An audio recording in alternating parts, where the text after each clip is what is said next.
keputusan untuk mendukung dan mengusung Bapak Prabowo Subianto sebagai calon bakal presiden dan Mas Gibran Rakabuming Raka sebagai calon wakil presiden.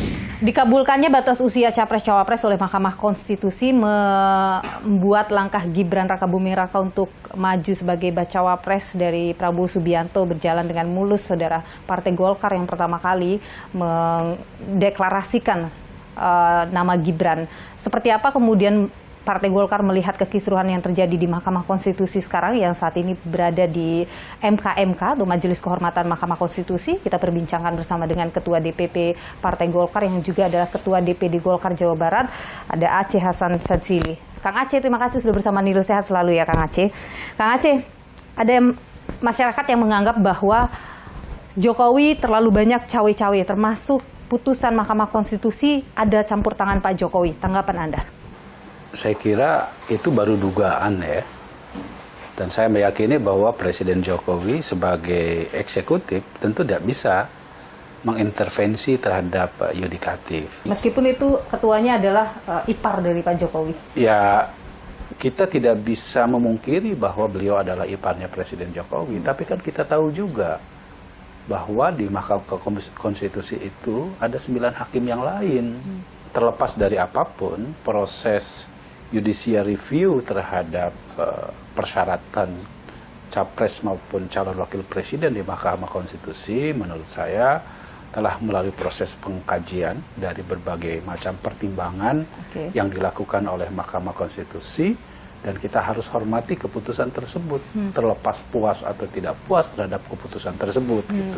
Bagaimana kalau, ini kan Prof. Jimli, Ketua MKMK sempat menyebutkan juga, ya bisa saja kemungkinan saja atau mungkin saja bisa membatalkan putusan itu. Yang kemudian akhirnya kan kalau misalnya itu dibatalkan ya Gibran tidak bisa maju gitu. Bagaimana tuh? Apa yang sudah disiapkan? Hukum itu ada karena untuk memberikan kepastian. Ya. Kalau produk hukum itu menimbulkan ketidakpastian, maka nanti proses hukum kita bisa chaos. Jadi karena itu saya tidak mau berandai-andai. Saya tetap merujuk kepada konstitusi kita, Undang-Undang Dasar 1945 yang mengatakan bahwa yang namanya hasil dari keputusan Mahkamah Konstitusi itu adalah final dan mengikat. Jadi sampai dengan sekarang masih stick dengan Gibran sebagai wakil Prabowo. Yaitu keputusan Rapimnas. Tapi tentu kita harus hormati. Ada hak angket tersebut juga ya dari kawan Anda di PDIP? Ya. Ada pengajuan gitu? Angket ini untuk siapa? Yang saya tahu sebagai anggota DPR, hak angket itu ditujukan bagi pemerintah. Apa yang dilakukan oleh pemerintah terkait dengan Mahkamah Konstitusi? Karena Mahkamah Konstitusi itu adalah cabang kekuasaan yudikatif pada ranah konstitusi, tidak ada kaitannya dengan pemerintah gitu loh. Jadi menurut Anda kenapa sampai keluar statement begitu? Ya saya tidak tahu, tanyakan kepada Bang Masinton gitu ya. Aceh Hasan Sadzili, Ketua DPP Partai Golkar yang juga adalah Ketua DPD Golkar Jawa Barat. Terima kasih sudah berbagi pandangan di Nilu. Sehat selalu Kang Aceh. Saudara, putusan Mahkamah Konstitusi terkait batas usia Capres-Cawapres mengubah peta politik tanah air. Putra sulung Jokowi, Gibran Rakabuming Raka, melenggang dalam bursa Pilpres 2024 meski penuh dengan sentimen negatif. Bagaimana saudara dampak dari putusan MK terhadap perpolitikan Indonesia ke depan? Kita perbincangkan hal ini. Bersama saya sudah hadir Guru Besar Riset Politik LIPI 1984 hingga 2017, Profesor Ikrar Nusa Bakti. Pak Ikrar, terima kasih sudah bersama Nilu. Sehat selalu, Prof. Terima kasih. Assalamualaikum, selamat malam Mbak Nilu. Prof, jadi kalau Anda melihat putusan MK dalam perkara batas usia Capres-Cawapres ini, seperti apa ini memengaruhi perpolitikan dalam negeri, Prof? Ya, jadi kalau kita lihat ya, upaya untuk menjadikan Gibran sebagai calon wakil presidennya Prabowo Subianto itu bukan impian semusim ya, tapi itu adalah suatu proses yang memang dipersiapkan lama ya. Kenapa demikian ya? Sebab kalau kita perhatikan usulan-usulan untuk mengubah batas usia capres dan cawapres itu bukan kemudian ujuk-ujuk 3 hari menjelang penetapan calon presiden dan wakil presiden, tapi di harinya itu kan sebetulnya dari bulan Agustus atau bahkan lebih dari itu ya.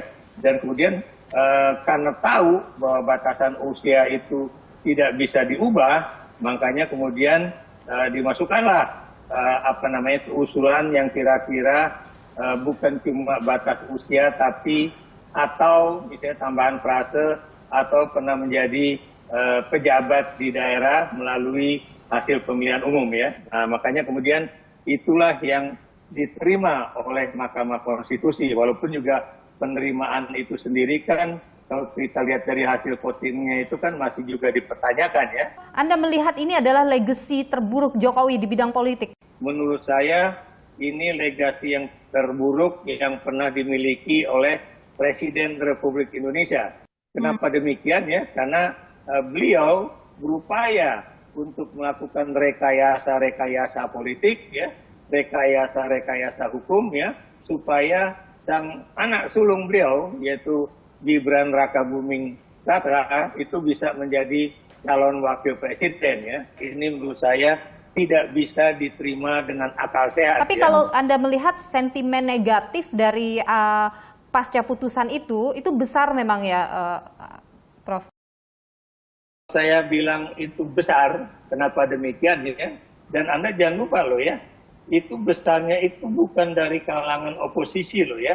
Itu besarnya itu justru dari orang-orang yang sebagian besar itu adalah pendukung Presiden Jokowi sendiri ya. Sebagai contoh misalnya dari Mas Gunawan Muhammad ya, dan kemudian juga dari misalnya Butet Kertarajasa ya, termasuk saya sendiri yang dulu boleh dikatakan mengidolakan Presiden Jokowi ini yang saya anggap akan bisa menjadi sosok presiden yang memberikan legasi yang akan sangat baik bagi Indonesia menuju 2045 itu ya. Kalau nanti terbukti ada kesalahan yang terjadi atau ada kesalahan prosedur yang dilakukan, ada pelanggaran etik yang dilakukan, bisakah ada juga sanksi politik yang dikenakan begitu?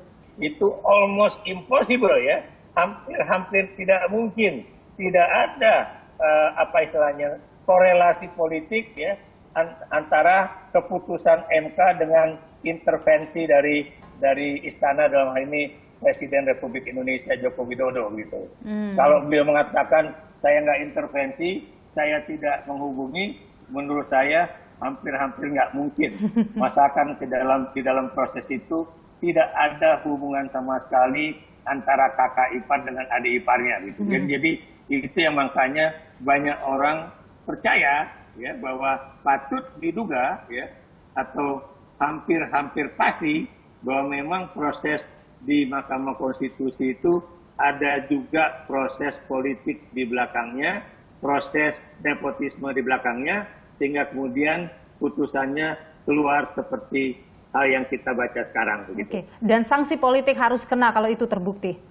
Kalau menurut saya memang harusnya yang namanya KPU ya atau koalisi, daripada menimbulkan problem yang lebih besar lagi di Indonesia kini dan masa depan, sebaiknya memang proses pencawapresan Gibran Rakabuming Raka itu sebaiknya dihentikan gitu kan.